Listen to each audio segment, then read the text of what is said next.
Family History magazine, the Civil War Historian magazine, the Coat of Arms, United States Medical Department, United States Army, the British Journal of Oral and Maxillofacial Surgery.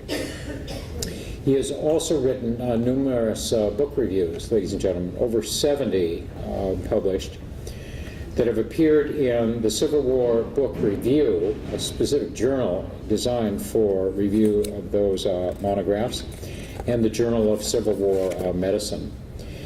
He's also presented from platform at a variety of venues, ladies and gentlemen, throughout the continental United States to historical and library societies, and has served as a consultant to documentaries that have appeared on commercial and public television. One that I think you recognize the title, at least the elder members of the attendees, Dr. Quinn, medicine woman. Dr. Deanna Farrow served as a consultant about television series. Dr. Deanna Farrow currently serves as President and Chief Executive Officer of the Society for Civil War Surgeons, Reynoldsburg, Ohio, and editor and publisher of the Journal of Civil War Medicine. This is my digital electronic copy of that particular journal, ladies and gentlemen, that is available online. I look forward to the printed version. This evening, Dr. Deanna Farrow is going to portray Major John Edward Pendleton, Sr. Dr. Pendleton, Major Pendleton, was a member of the Medical Corps, Confederate States of America.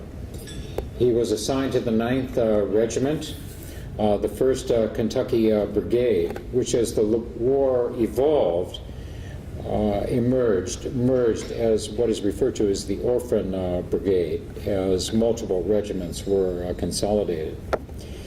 He was educated at the University of Louisville, in Louisville, Kentucky, earning his Doctor of Medicine degree. And in the Confederate Army, served on the staffs of General Breckinridge, General Martin, and General Allen. The Pendleton home in Hartford, Kentucky, is listed on the National Register of Historic Places of the National Park Service for its cultural, historical, and architectural significance. Now, permit me some poetic license, ladies and gentlemen, but attention on deck! Major John Edward Pendleton, Sr., Medical Corps, Confederate States Army.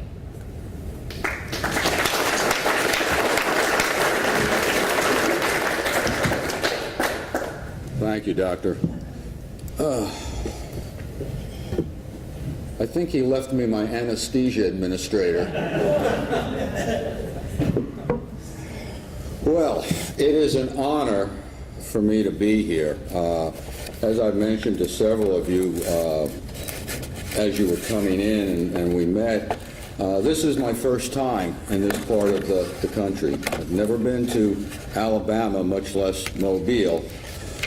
I'm planning on coming back. I'll tell you that much. This has been great. Really enjoyable. Wish I could spend more time on this trip, but circumstances won't allow it. But I'm planning on coming back. I've been told I should make it for Mardi Gras, so that's I'm always in for a good party, so I may come back then. Okay. I'm also, I guess I'm going to have to read over my resume. I don't remember doing a lot of that stuff you told me. Your mother would be very proud. Okay.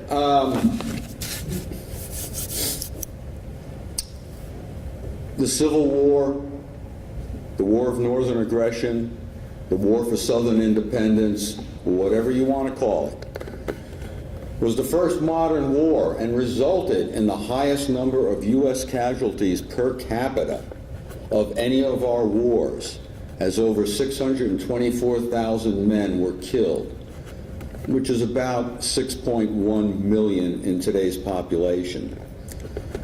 Another 475,000 plus were wounded. Additionally, 50,000 civilians were killed. Now, recently, a professor in upstate New York had done some research, and he came to the conclusion that 624,000 plus was a little low. He's estimating 750 to 850,000 soldier deaths, with a total of over 1 million casualties. Now, those soldier deaths, the 750, 850,000, is approximately 8 million in today's population. So with those figures, we're looking at 8% of all males, North and South, age 13 to 45, died in the war. That was 6% for the North and 18% for the South. In addition, 56,000 died in prison. So there was a lot of death on both sides. Now, death toll that we're talking about has exceeded the total number of Americans killed in the American Revolution, the War of 1812, the Mexican War, the Spanish-American War, World War I, World War II, the Korean conflict, and over half of those killed in Vietnam combined. The American Civil War affected either directly or indirectly nearly every family, both in the North and in the South. While these figures show that the impact on the U.S. population is quite obvious, what is not so obvious or appreciated even now are the rapid advances that were made by American medicine that was stimulated by this conflict. Hopefully this presentation will document those advances and their impact on subsequent development of American medicine. But before I get into this, I wanted to tell you what Alabama contributed to the war effort.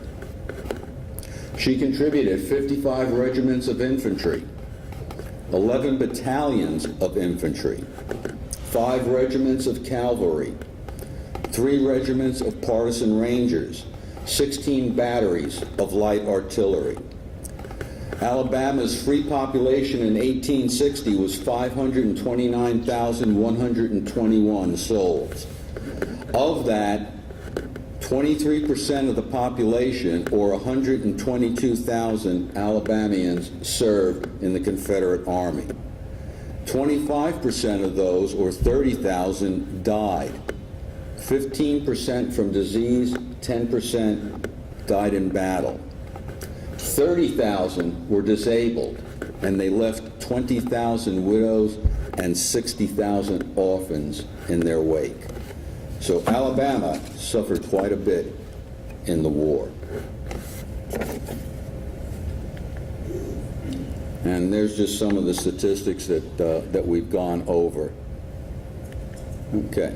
Well, I'm going to run through some of this stuff fairly quickly, since this afternoon I kind of went over my time schedule, and Monica has promised to throw something at me if I get too winded and go too long. But you will recall the first major battle of the war was Manassas or Bull Run in July of 61, 27 miles from the capital of Washington City. Now, this battle was announced in the papers, and Washington society and members of Congress packed their picnic baskets, got into their carriages, and drove the 27 miles to witness the battle that they all thought was going to end the war. Well, at first, the Union Army under General Irwin McDowell appeared to be winning the battle of Bull Run over Beauregard's Confederate Army. Well, at a critical moment in the battle, General Johnston arrived with his 9,000-man army from the Shenandoah Valley and just pitched right into the Union Army. As a result, the Union Army panicked and they fled from the field, leaving behind over 600 killed, 1,011 wounded, and over 1,400 missing. Medical care was non-existent.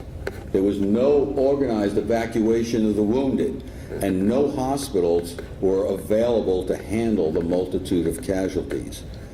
Those wounded who did manage to make it back 27 miles to Washington filled the streets, seeking shelter and treatment. Now, by '64, the North had found their general in Ulysses Grant, and the whole complex of the war changed. Prior to General Grant taking command, the object of the Union Army and their commanders was to occupy territory. On to Richmond was the battle cry in the first years of the war. Well, Grant said, no, that's not the way to win the war. The way to win the war is to destroy the Confederate Army. So he engaged General Lee in a series of battles that did not allow Lee to maneuver. And he took some substantial casualties. In May of 1864, the Battle of the Wilderness and the Battle of Spotsylvania Courthouse, Grant suffered almost 36,000 casualties in just a matter of a week. Forcing Lee back to Richmond, Grant pursued him. The Confederacy had time to prepare extensive defenses roughly 30 miles from the capital. And in his only frontal assault, Grant attempted a mass attack on the entrenched Confederate Army and suffered his bloodiest defeat as over 7,000 casualties occurred in the first 30 minutes of the war. By that time, the Army Medical Department, U.S. Army Medical Department, its reorganization was complete, and they were capable of handling this vast amount of casualties and clearing them out. Now, in the antebellum Army, merit had nothing to do with promotion in the medical department. It was based strictly on seniority. So as a result, the head of the medical department, the Surgeon General in 1861, was Colonel Thomas Lawson, who was over 80 years old and dying of cancer. He ran a very miserly office. He published books on the extravagance of medical care and the unnecessary expenses of medical textbooks.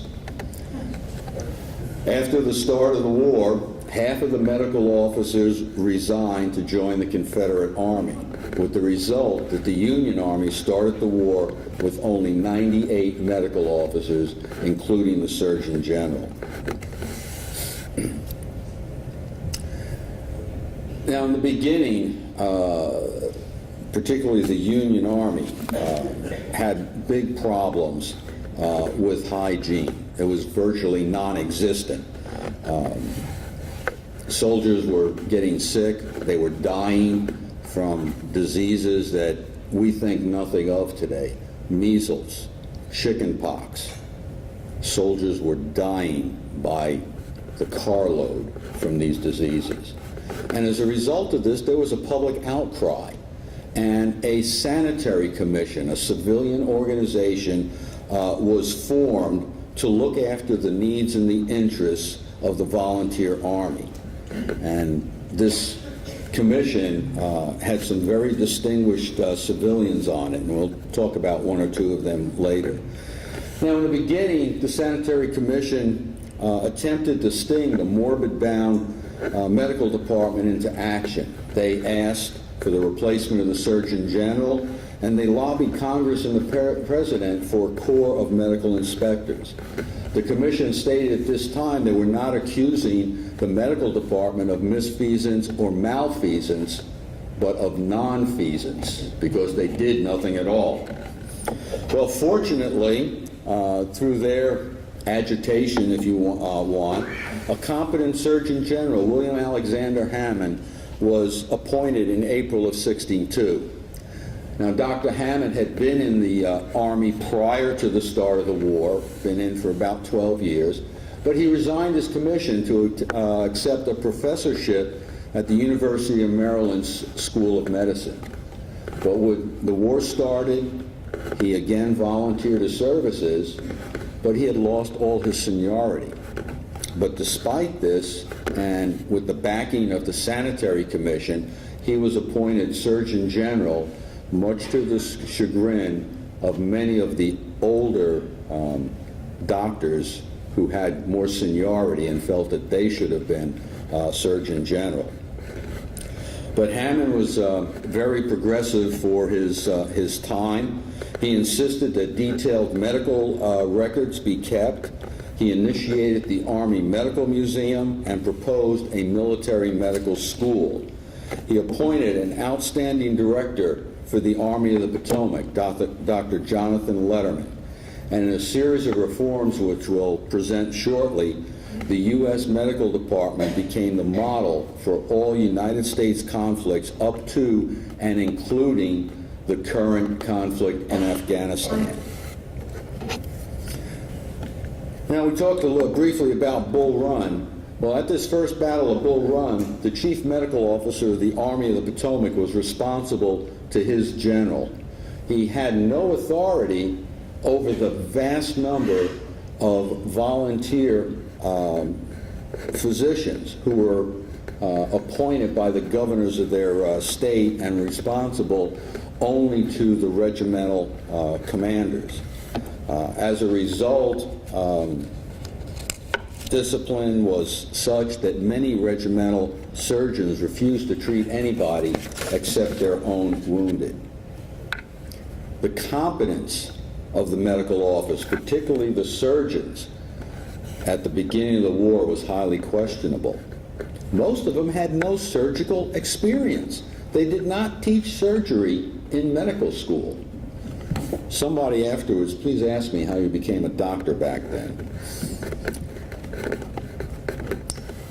Volunteers, physician volunteers were readily available to care for the wounded, and they flocked to the battles in the South, but all they wanted to do was operate, perform amputations, many of which were probably unnecessary.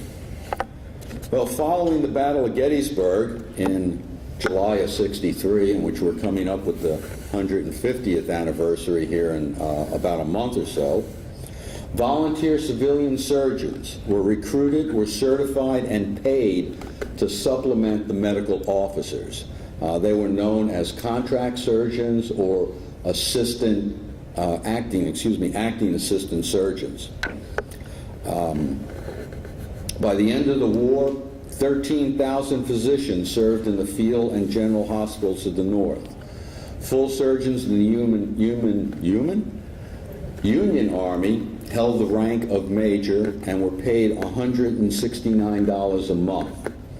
Assistant surgeons were either captains or lieutenants, depending on their time in service, and were paid $155 and $105 respectively per month. Multiply that by 40 and it'll give you some idea what the pay would have been in today's dollars. I'm not sure. How many of you would work for $169 a month?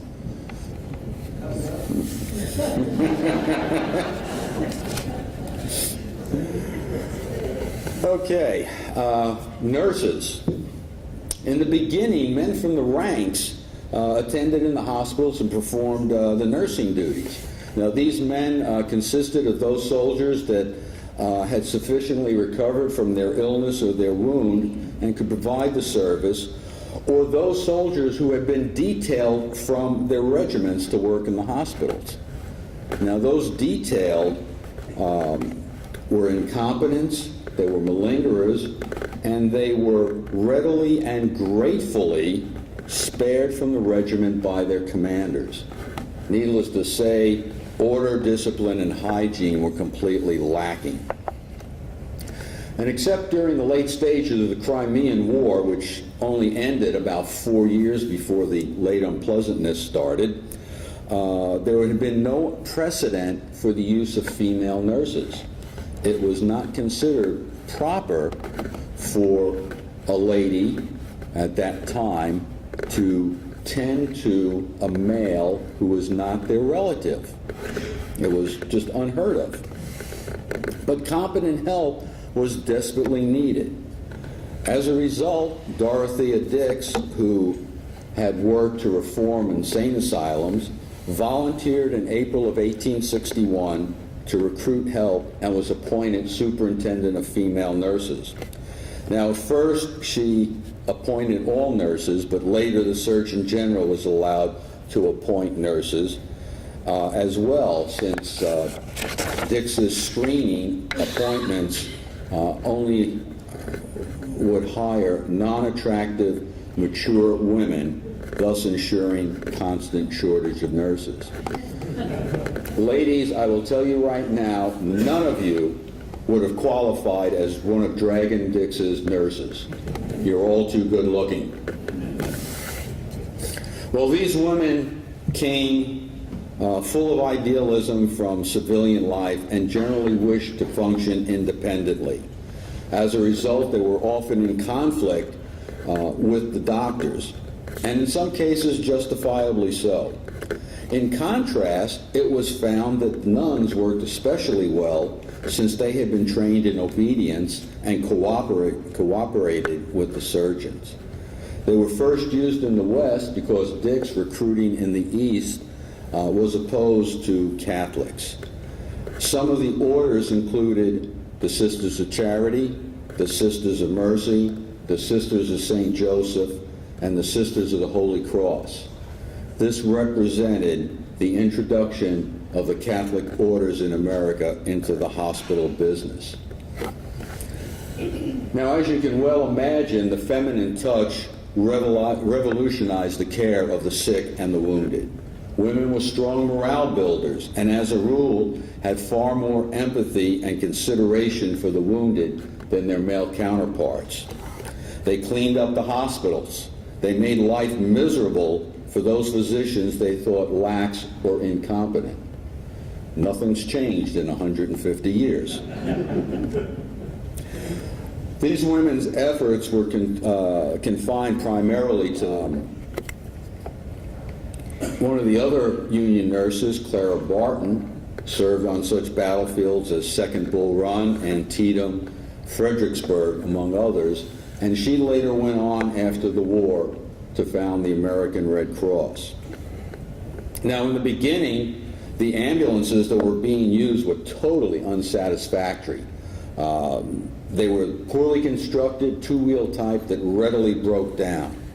These were under the control of the quartermaster department, and it was quite apparent that the priorities for supplying the troops in the field were in conflict of those of the wounded.